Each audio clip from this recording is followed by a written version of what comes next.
In a political climate that's more divided than ever, I think it's really important to see both sides of an ideological or political debate.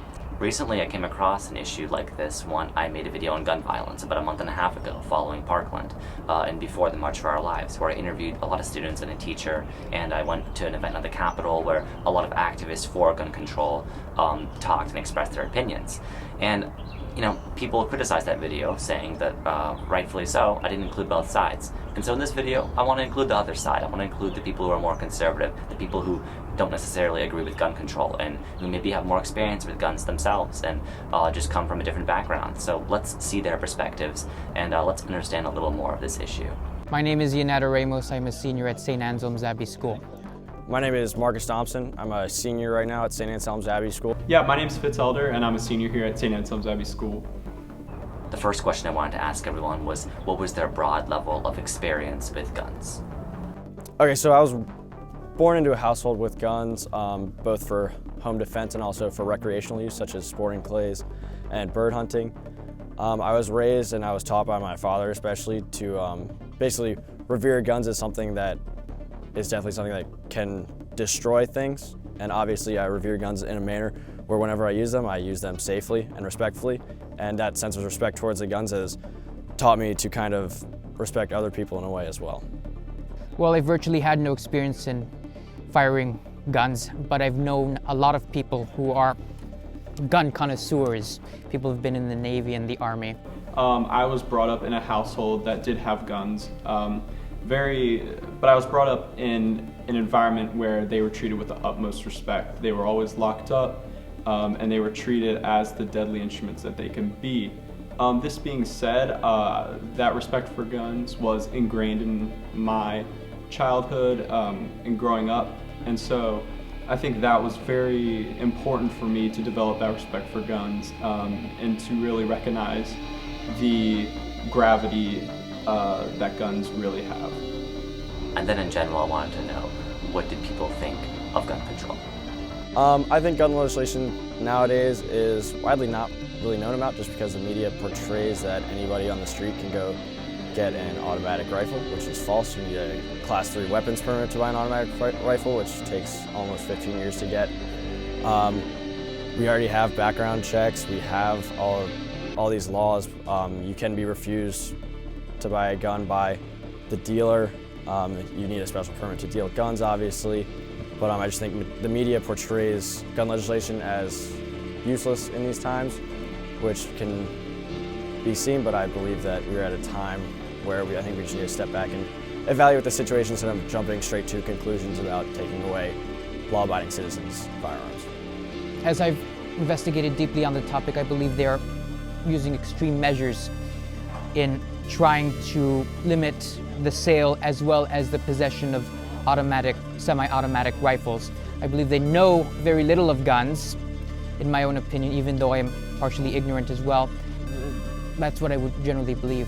I think gun legislation should largely be left up to the states, and at that I think it should be largely minimal. I really think that, I think obviously smart gun use should be promoted, but at the same time I don't think guns should be taken out of the hands of Americans. And then I wanted to know specifically with policies like universal background checks that have received a lot of bipartisan support, were there any of those kinds of specific policies that these more conservative students would agree with? I believe the universal background checks are fairly strict enough as they are. If you read through it, there are very many restrictions that are in them. There should be substantially, at least adequate, background checks that could limit the use of people, of mass shootings and mass killings, but the solution is not banning weapons away. Yeah, sir, I have no problem with background checks. I think keeping guns out of the hands of people with, histories of mental illness or people who want to hurt themselves or others, obviously that is very important. But I don't think that that should affect the United States keeping guns out of the hands of, perfectly regularly functioning Americans who don't have any history of mental illness or violence or anything else of that sort. And in light of the activism following Parkland and how vocal the activists have been, I imagine it's probably quite hard if you're of the other opinion to speak up in a time like this when it seems like discussion is dominated by one side. So I wanted to ask them, for these more conservative students, how do they create an open discussion? How do they stop things from devolving into a shouting match? Or do they feel like they haven't been successful at doing that?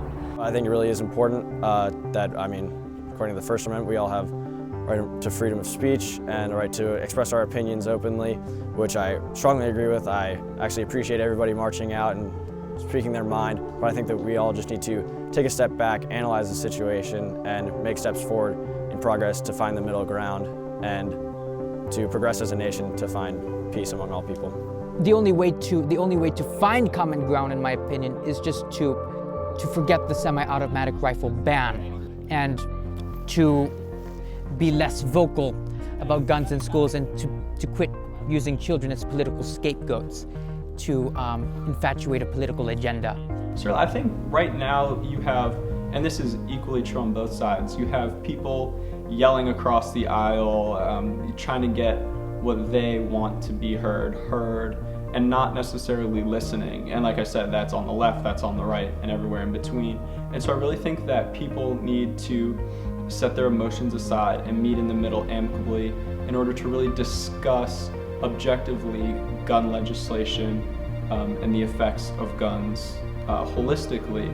And only then can we really have a solution to the problem that has been brought up today.